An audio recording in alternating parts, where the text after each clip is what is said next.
past the clouds, over the dark night.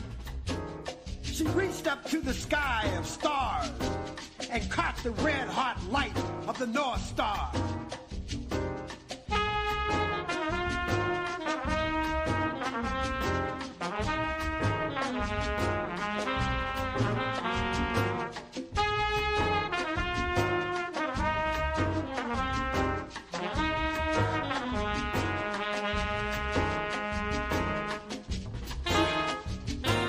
Opened the earth, walking with blood-soaked feet.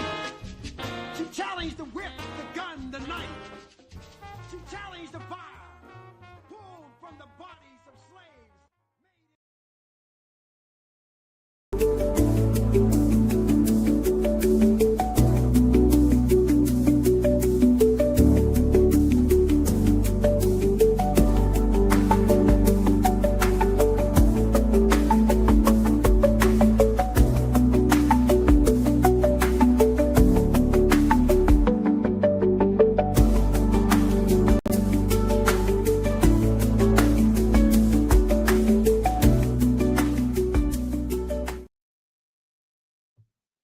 Greetings and welcome back. Israeli airstrikes target Hamas's leadership in Qatar. Sources told Middle East Eye that the attack was, quote unquote, blessed by Donald Trump. The Israeli military launched airstrikes in Doha, Qatar yesterday in an attempt to target Hamas political leadership, marking a major Israeli escalation in the region that dims any hope of a ceasefire in Gaza. I've asked this question before, but how can anyone expect to honestly negotiate with an entity who has sworn to oversee your ethnic cleansing, your extermination, your genocide? Let's connect some dots and find out.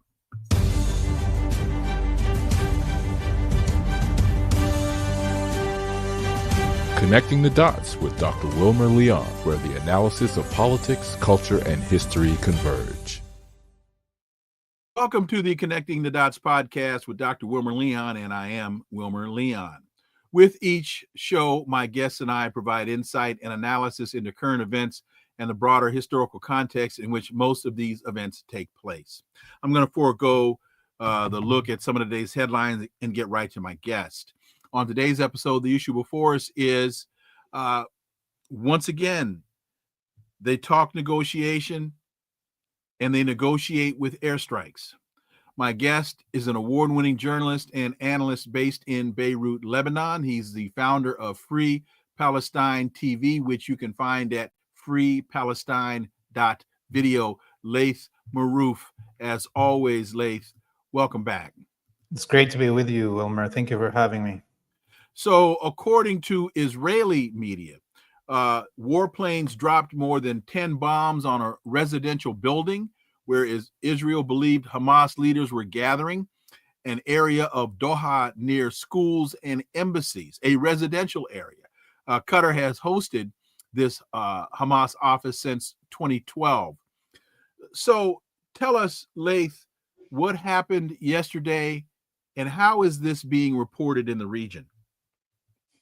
Well, we don't know what are the jets that took off from occupied Palestine, but these jets definitely were noticed by the largest American radar array in the area that's in South Palestine. Definitely the Jordanian and American and French and British radars and air defenses in Jordan noticed these jets flying. Definitely those in Saudi Arabia did. And for sure, the American and Qatari air defenses saw this coming. It is ridiculous to believe this fantasy that somehow Qatar didn't know that this was going to happen and or didn't see it coming, nor that the United States or any of the other states that are now complaining. We heard comments by the Saudis and the Qataris and the Jordanians complaining about what happened while they flew over you. You for sure saw it coming. And add to it that the United States had asked for Hamas negotiators to come to discuss the new proposal by Trump in Doha, in Qatar. These negotiators were kind of dragged to come to these offices in Doha for this attack to happen. So everybody knew this was going to happen, except it seems like Hamas. And they were the leaders that were in this compound were kind of almost saved by the hand of God, because they left their phones in the office where they were doing the negotiations, discussions, and went for prayer. And the missiles hit the room with all the phones, and only their assistants and security guards were the ones that were killed in this attack. So the United States, with this attack, and behind it, of course, the Zionist colony, have just declared that there is no negotiations, that they want to kill the negotiators so they can continue with the genocide in Gaza, as we see the attack on Gaza City and the demands of the civilians in Gaza to evacuate into a kill zone. These are all going ahead. The United States and the Zionist colony, with this attack on Hamas's office in Doha, have ended any possibilities of negotiations.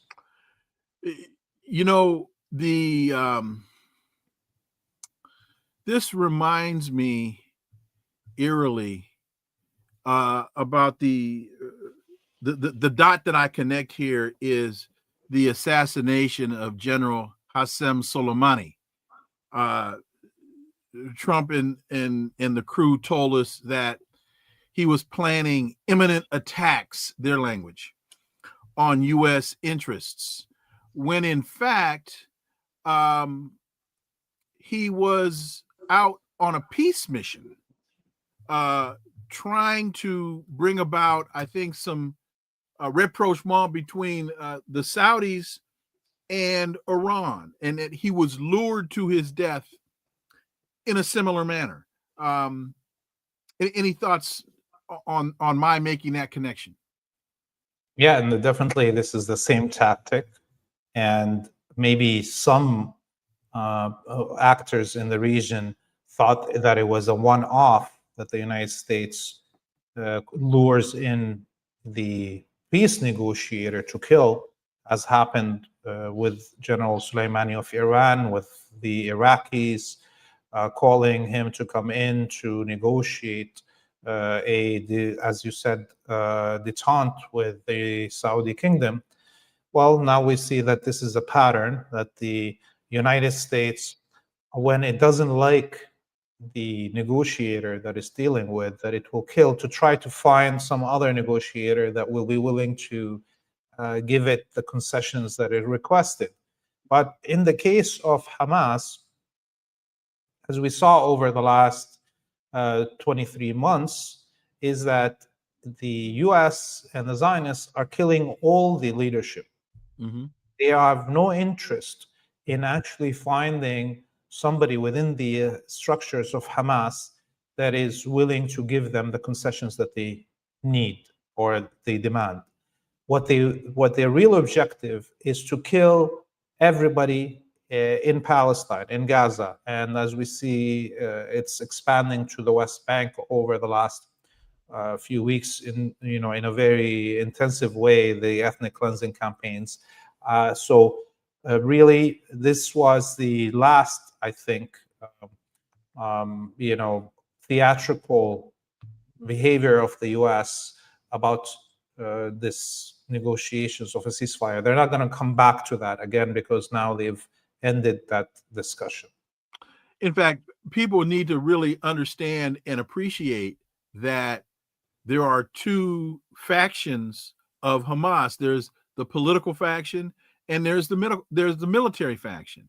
And those that have been negotiating have been, I believe, for the most part, on the political side. So there has never been, well, I'll just say, I'll put a within the last 5 years, and you can pick a better time because you know better than I do. There's never really been an honest effort to negotiate anything. It's all been about buying time. Oh, yes. And with the United States, this goes back to the founding of the United States. This is a pattern of how the United States conducts its colonial project. I know some of the American audience may still believe the theatrical production about the Tea Party and the American elite revolting against King George because of taxes and representation. That didn't happen that way. The reason that the US elite revolted against the king's rule was because of the King George Declaration, where he said there will be no more expansion of the 13 colonies, and all the indigenous lands are protected, and indigenous nations are equal citizens. And therefore, the elite of the US revolted, and because they wanted to kill and colonize. They didn't want somebody to stop them. And since then, we know it's 200 and somewhat years of broken treaties with indigenous peoples in the United States, and many, many assassinations of negotiators of these indigenous nations. This is like in the blood of the American system, how it operates as a colonizer, as an imperialist force. And, obviously, people in our region here in West Asia and North Africa should read this history of negotiations of indigenous peoples with the colonial powers like Canada and the United States, these apartheid states, and the multitudes of betrayals of treaties and promises, and the multitudes of genocides, of course. And what the Palestinians are living every day right now in Gaza is a trail of tears repeated every day. But this is what happened in the United States. This is what happened in Canada. This is what happened in Australia. There's nothing new under the sun, actually, about how the United States behaves towards indigenous peoples that it wants to colonize and loot their land.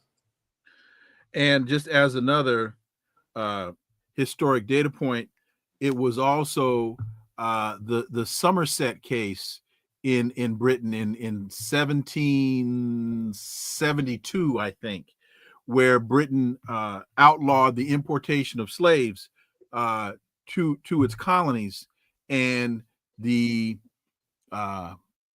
North American colonists realized we're not going to give up on this free labor if in order to facilitate expansion and growth. So that was another data point in terms of what truly brought about the American Revolution. It wasn't taxation without representation is tyranny. It was, we want to expand, we want to kill, and we want to import people to facilitate that process. One of the reports that's coming out in the Western media now is the Trump administration is claiming plausible deniability. They're saying, oh, we weren't told about this until after the jets had taken off, and by the time we were able to determine what was going on and place calls into Doha, the bombs had already hit. But Middle East Eye reports that Trump blessed the attack, and along with other NATO allies, with Qatar, that they were all in on the deal. How is that being reported in Lebanon? Yeah, so there's obviously in Lebanon two kinds of media. There's the imperialist media that is mainly funded by the Saudis, Qataris, Emiratis, and that's all playing this crocodile tears situation, talking about Qatar and sovereignty and how all the Arab and Muslim states should do something now. And then you have the resistance media, which is outing the theatrics. It's impossible that the United States got blindsided, because there's American generals from Central Command, which is situated in Qatar, that are sitting in Tel Aviv in the command and control room that's running the whole war against the resistance in the region since day one, since October 7th, with the admittance of the Israelis and the Americans that this is happening. There's no way. The F-35s don't only get sold as is to the Israelis. They come with their mechanical crew. Beyond the fact that the Israelis have to train their own pilots to fly them, which they don't have enough pilots to fly all the squadrons that the U.S. delivered over the last 23 months. So therefore, for sure, there's American pilots flying F-35s, but also the ground crews themselves are American. So there's no way that the United States got blindsided. And it's clear that the Qataris knew this was a demand of them, and they had to do it. There's no the whole game that Qatar has been playing from the beginning is, on the one hand, have access on the ground with Al Jazeera, because remember, the rest of the Arabic world, the populace in the Arabic world, were seeing and watching how the axis of resistance, that is mainly Shia, is fighting to defend the Palestinians that are mainly Sunni in Gaza. Al Jazeera, what its job was to be able to maintain capture of the Arab audience. And this is why it was allowed to have journalists on the ground in Gaza, in order, while they're broadcasting the situation in Gaza, to spill poison against the axis of resistance members and create sectarian schism against Shia within the Sunni population, so they don't gather behind the axis of resistance and Hezbollah, for instance, in Lebanon, as happened in the year 2006, when Hezbollah defeated the Israelis and martyr Sayyid Hassan Nasrallah became the icon of the Arabic masses. So Al Jazeera and Qatar has a role to play. One of those is to capture the audience with Al Jazeera on Palestine, while actually fighting against anyone that defends Palestine. And the other is gathering information on the ground. All these crews on the ground for Al Jazeera, it brings a lot of information to the empire about what's happening on the ground. And so I think Qatar did what it was asked to do by Master in the White House, and everything they will not do anything against it, neither Saudi or Jordan, and no defense of or consequences will come for the Israelis to attack Qatar. Well, in fact, to that point, now all the reports are that the Zionist colony is ratcheting up the heat. They're telling everybody to leave Gaza City. What's going on the ground now? Where are people to go? What's going on the ground? On the ground, the resistance continues. The Israelis are losing at least 12 soldiers between dead and injured every day in their attempts to invade Gaza City. But they are conducting a mass bombardment campaign, targeting the high-risers and the towers in the city. And they're using huge bombs.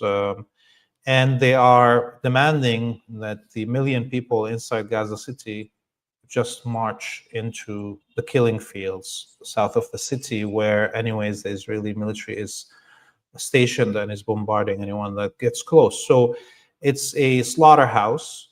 The Zionists still are incapable of winning a battle against the resistance on the ground. They just can mass kill. And this is why I think we can understand why the Israelis have now ended the charade, or I don't know how you pronounce it, of these negotiations, because they've decided that the only path forward for them was and still is genocide. If they want to defeat the Palestinians, they have to kill them all. As long as there's one Palestinian, they will be resisting the colonization of their land, and they will be refusing to accept that there's a chosen people and that somehow the God of peace and love and equality and one humanity and one Adam and Eve have decided that there's some chosen people that are better than us. So this is the reality where we're at. And I think the Israelis, given that they haven't seen any consequences to their violations of international law and their literal rape of international law, have now got so emboldened that they will be attacking anywhere, any place, and any person that they wish to kill. I think I wouldn't be surprised if at some point somebody gets assassinated in Europe, some leader of Palestinian solidarity movement or whatever it is. This is the stage that we're at, and the authorities in Europe will be like, well, we can't do anything about it because it's the chosen people. In fact, we're seeing how these attacks on the ships that are just happening now, the flotilla going to Gaza, the multiple attacks over the last 2 days on their ships. That's, again, another example of the total belief in the heads of these Zionists that they are rulers of earth. They can bomb all the way from Tunisia to Qatar to Yemen to Iran and everything in between if they choose, and they can expand that kill zone if they choose. And the elite in the West have told their own populace, their own citizens, that they are less than. The elite in the West have accepted that there is a chosen people and that the people in their own countries are less than the Israeli colonists. And it seems like there's nobody of the citizenry of the West that has any objection. Everybody seems to be fine in the United States as citizens to be told that they're less than. And why would Israel stop if that's the way the situation is? You just mentioned that somebody in Europe, you said, could wind up getting assassinated. I'm trying to be very careful in how I ask this question. I believe that as the Zionists have attacked Sana'a, the capital of Yemen, that some in Ansar Allah have threatened to assassinate Netanyahu. Is that just a threat, or do you see that Ansar Allah has the ability to carry this out outside of getting lucky with a missile strike? Yeah, I think Ansar Allah has the capability, and I don't think they mean that they will kill him outside the Zionist colony. We saw over the last week their fragmenting hypersonic missiles hitting very strategic positions, including the Ramon airport in the south of occupied Palestine, where the largest American radar array is located. They've also hit ministerial offices in occupied Jerusalem and in Tel Aviv. And that this is the ones that we have visual record of, because of course the Israelis hide every other thing that they can if there's no civilian that somehow released the video too early before it got caught. So the Yemeni are serious about this because the Israelis now have shown us they will be assassinating leaders of countries if they can, and they did. and therefore they need to be deterred. And the only deterrence is to play the same game and not follow any red lines. In fact, there is no more international law. There's no more red lines. The laws of the seas are gone. Laws of war are gone. The Geneva Convention is in the toilet. Human rights, women's rights, children's rights, journalism's rights, medical rights, all of it's gone. No, there's no more Red Cross, Red Crescent. All of that doesn't count anymore, and the sanctity of it, nothing. Mosques, churches, everything can be destroyed. Women can be mass raped in Iraq and Syria on live television. All you need, all of that is now allowed. So Yemen has taken the step to return in kind. There's no more red lines, and Yemen is capable of.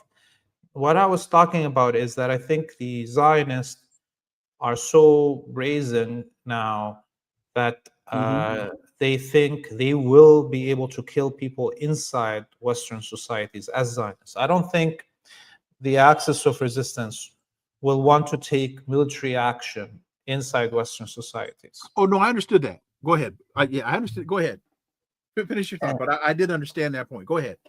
Yeah, and that's because obviously the situation is already clear that the vast majority of the populations all around the world, not only in the West, have abandoned Zionism and see Zionism as a problem for their societies, let alone for the genocide that's happening in Palestine.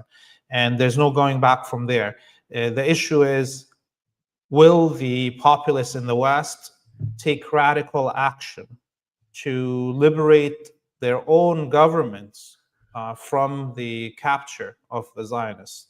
That's the only thing that's now saving the Zionists from total collapse of their support network, financial and military, around the world. And I think the radicalism is very much rising in the West, and there's, at some point, something's going to give, and it's going to be an ugly situation if the Western elite decide to militarily crush their own populace. This is the only thing that's left, honestly.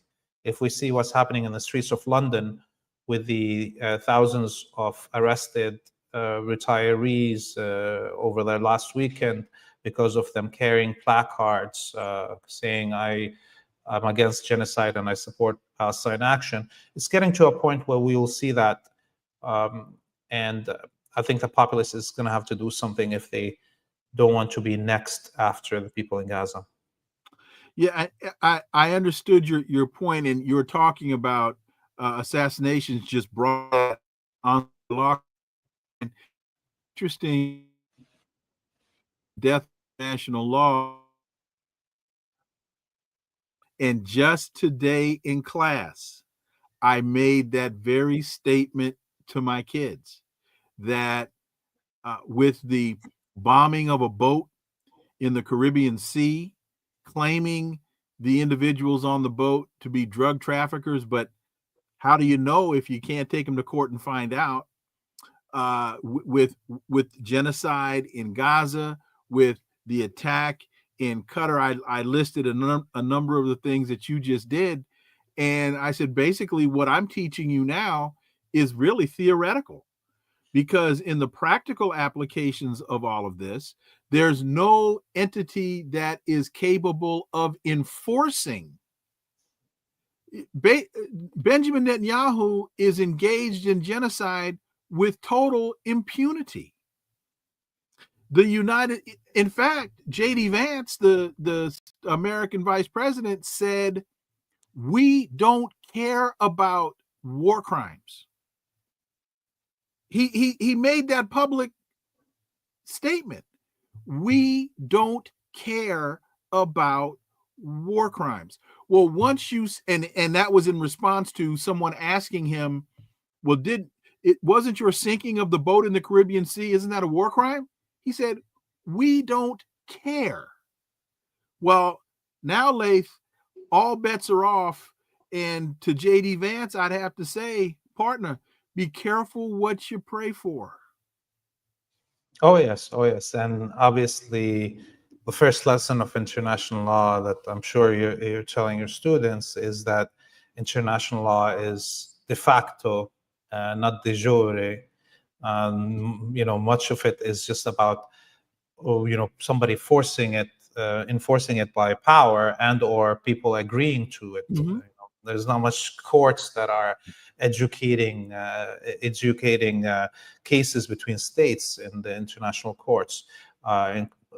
So once de facto it is repetitive with nobody standing in your way, you can kill your political opponents anywhere on the planet.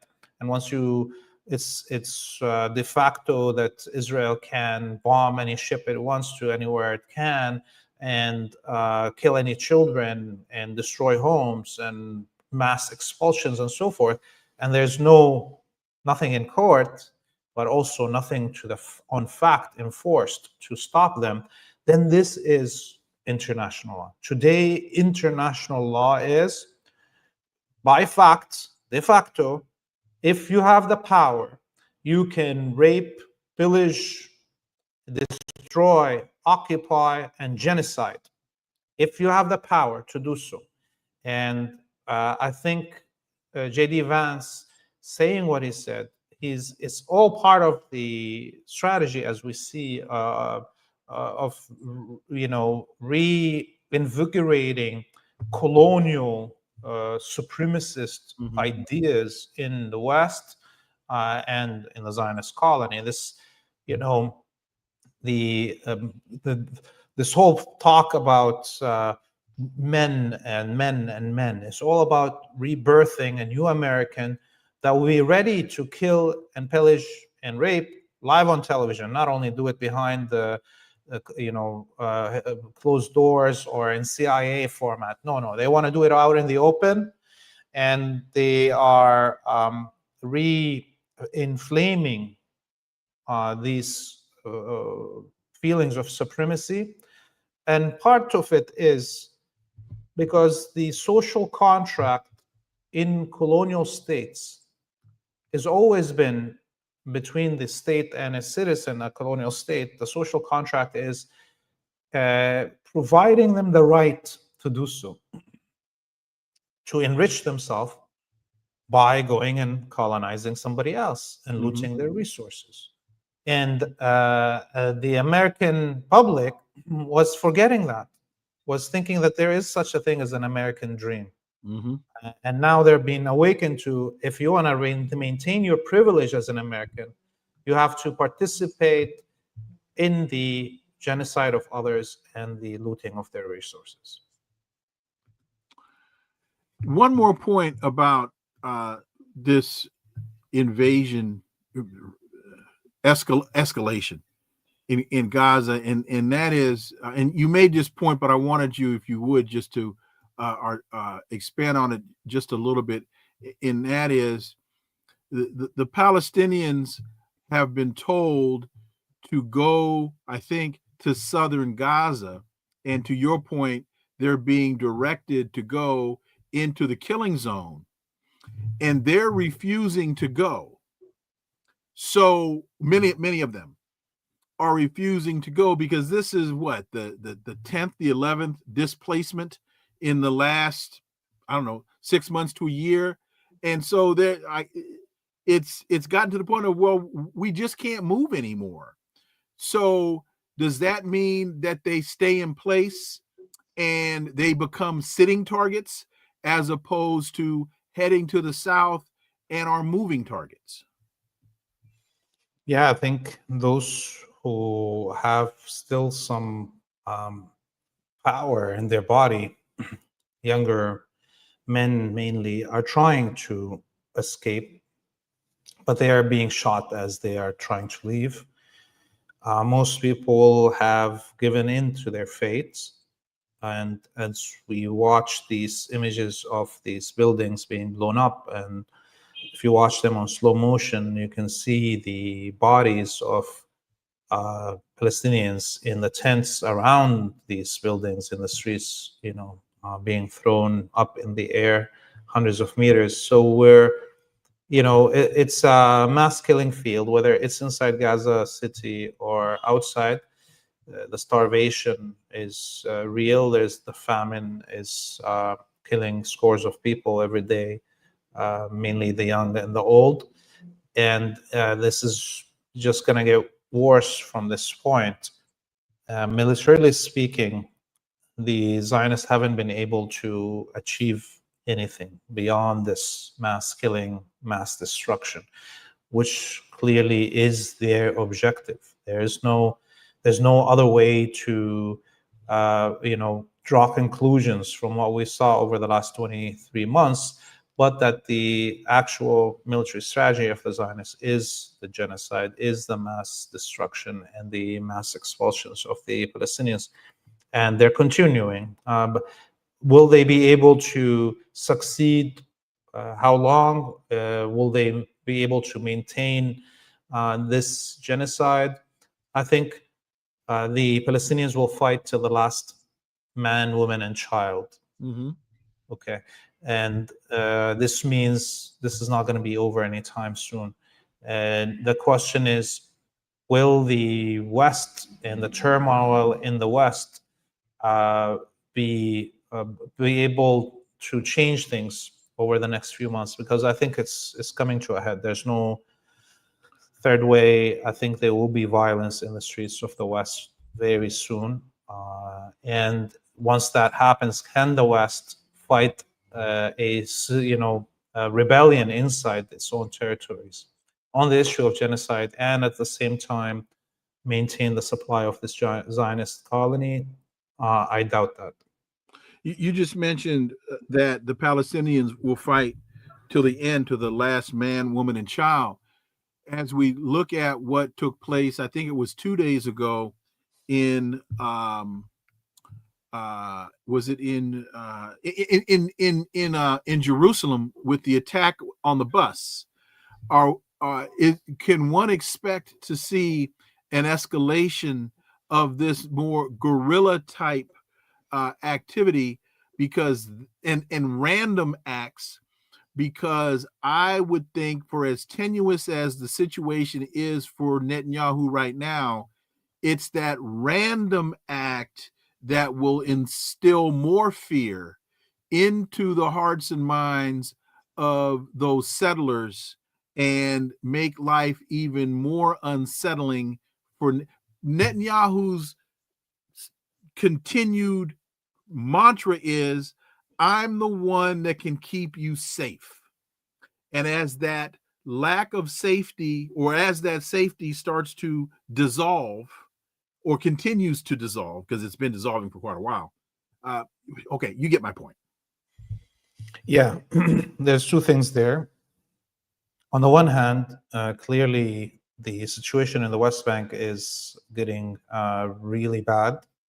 There's whole sectors, for instance, of Hebron city or Al-Khalil that have been ethnically cleansed over the last 2 months specifically, and colonists were brought in, and now almost the whole old city of Al-Khalil, Hebron, is segregated from the rest of the city.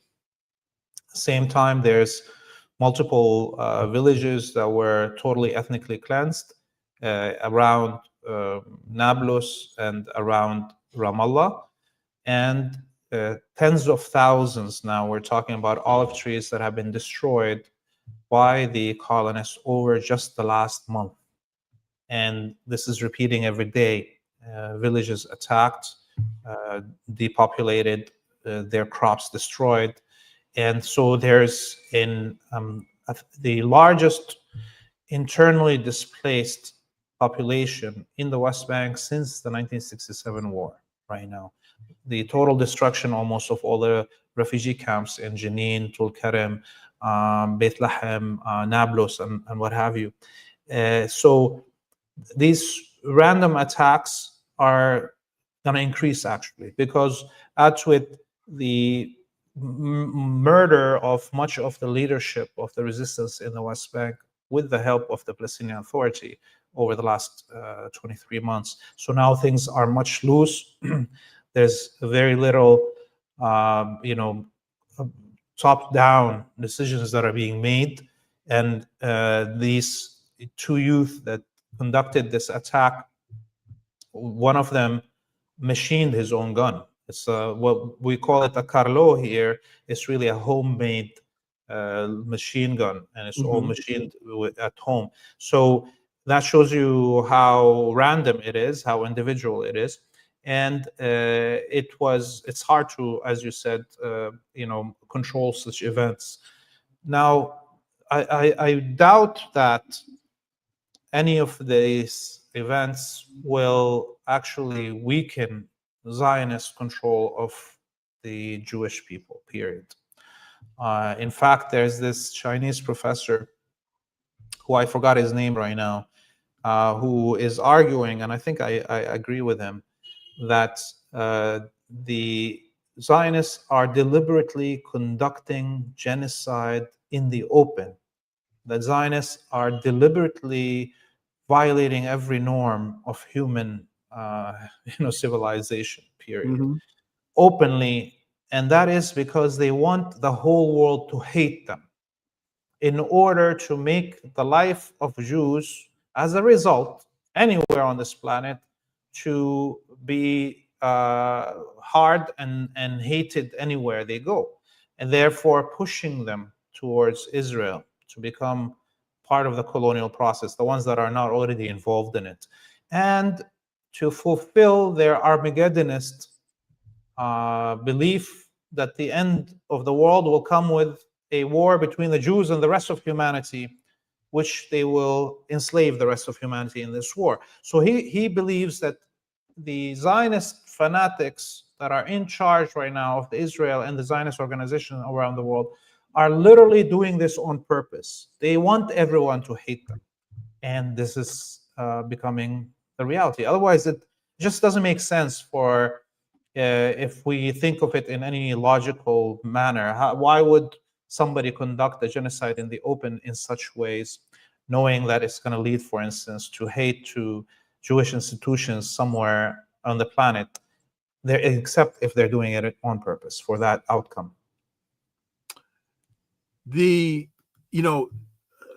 are many in the African American community that will ask the question, why should we as African Americans be paying attention to this? And you and I have had this conversation on this show and other shows before, but one piece that comes to mind is called Zionist Logic, and it was written by Malcolm X. He went to Gaza in 1964, and one of the last pieces that he penned was this piece, Zionist Logic.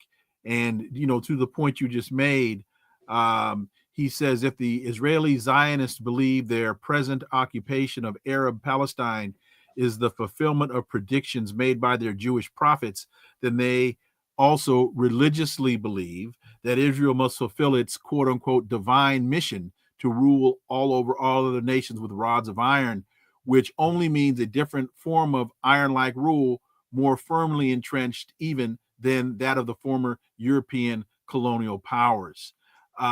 He goes and he talks about camouflage. The Israeli Zionists are convinced they have successfully camouflaged their new kind of colonialism. He talks about dollarism. The number one weapon of 20th century imperialism is Zionist dollarism. So I would suggest to folks, this was written September 17th, 1964, and published in the Egyptian Gazette. If this was an issue significant enough for Malcolm to write about, it is at least an issue that is significant enough for us to think about. Laith Marouf. Yeah, I mean, the language that Malcolm was using, it sounds like he's talking right now, obviously. Nothing has changed.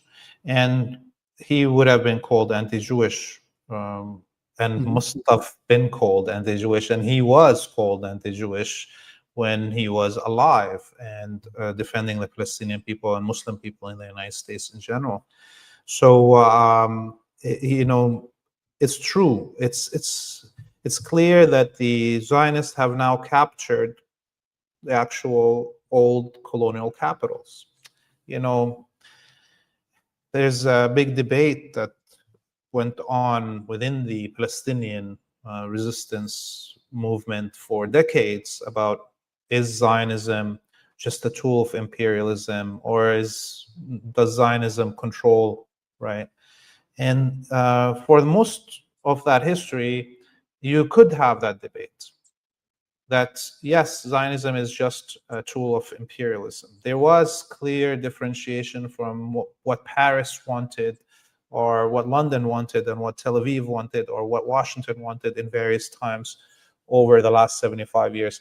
But clearly in the last 2 years, we see now a new kind of empire.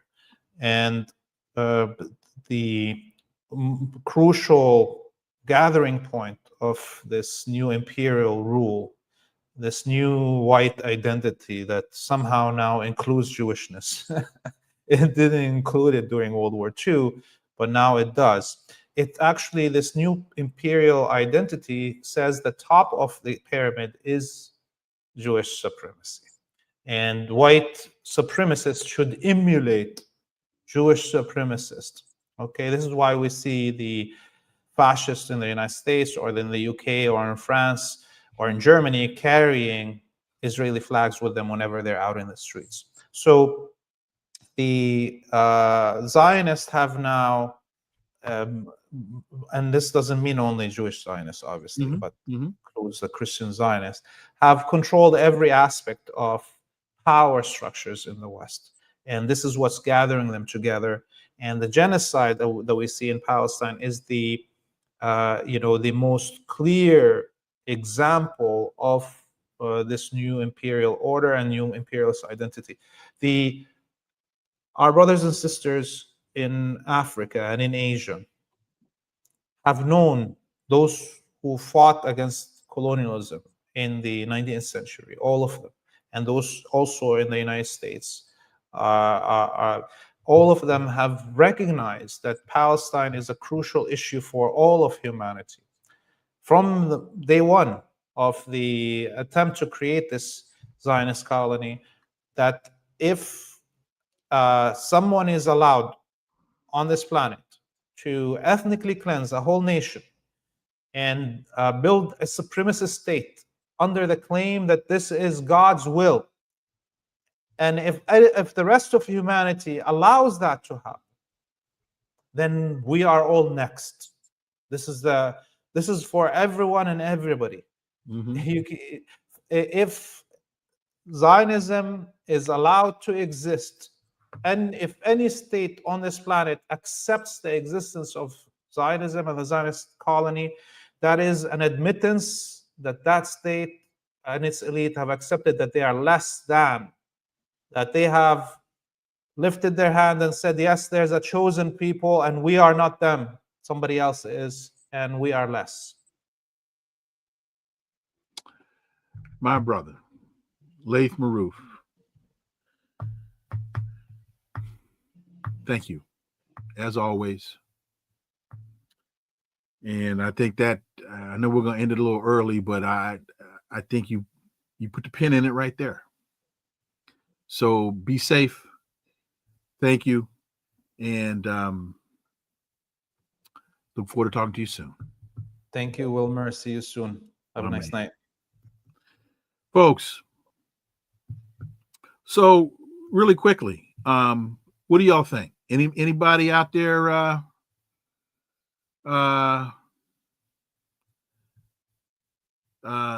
ode to John Trudell, Israel has shot many children in the head. Yeah, that's true. That is true. In fact, not only ode to John Trudell is that true, and we have mentioned this on the show before.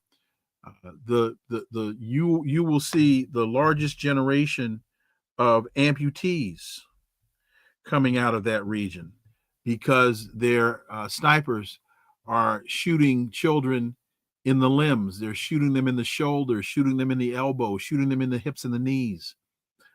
We know, of course, about the impact of starvation on the growth and the development of children. Of course, the younger the child, the greater the impact because of the development cycle of the human body. And a lot of this, and again, there are a lot of people who think that because this starvation comes from a lack of food, well, then the way that you deal with the starvation is to give those starving people food. That intrinsically makes sense. What doesn't come, what is not taken into account in that thought process is that in terms of the development of the human mind and the human body, there comes a tipping point where without the nutrients necessary, you reach a point of no return. You reach, and I hope I'm using this phrase correctly, you reach a point of arrested development. And so even though some of these children will be able to physically survive this Holocaust, that they will be able to survive this genocide, that they will never be able to mature to their full potentials because they were deliberately denied the requisite nutrient building blocks in order to develop. And so, no, you can't just solve this problem by giving starving people food.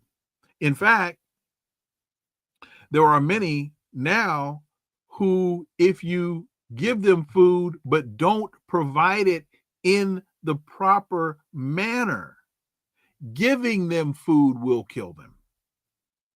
The body will consume itself as it starves. And that in order to nutriate, I'm not sure if that's the proper term, that has to be done properly in a clinical environment, overseen by nutritionists and doctors. Otherwise, just giving them food in that starving condition will kill them. And all of this is calculated. This isn't by accident. This is not by natural disaster, not by drought, not by locusts. You know, I wrote that piece, Palestinians are not starving, they're being starved. And the Zionist government has been monitoring the caloric intake of Palestinians for years in Gaza for years. Just giving them enough daily nutrition to stay alive. Now all bets are off, and the evils, as we know them, are being perpetrated upon them. So with that, I got to thank my dear brother Laith Marouf. Thank all of you all for joining me today, and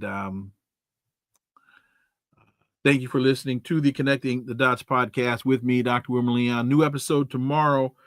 Francois Ndengwe is going to join us from Paris, France.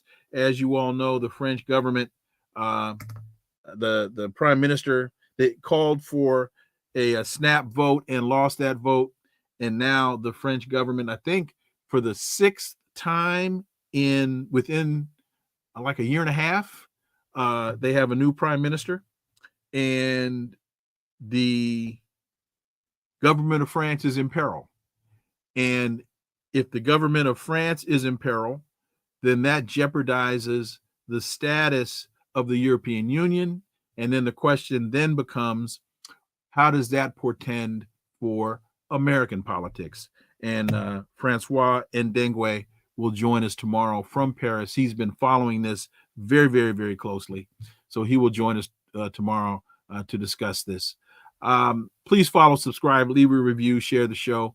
Follow us on social media. All the links are below in the show description. And remember that this is where the analysis of politics, culture, and history converge. That talk without analysis is just chatter. And we don't chatter here on Connecting the Dots. Why? Because it's rhetoric free. See y'all tomorrow. Until then, have a wonderful, blessed remainder of your day.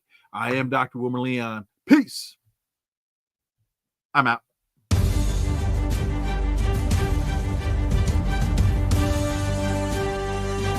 Connecting the Dots with Dr. Wilmer Leon, where the analysis of politics, culture, and history converge.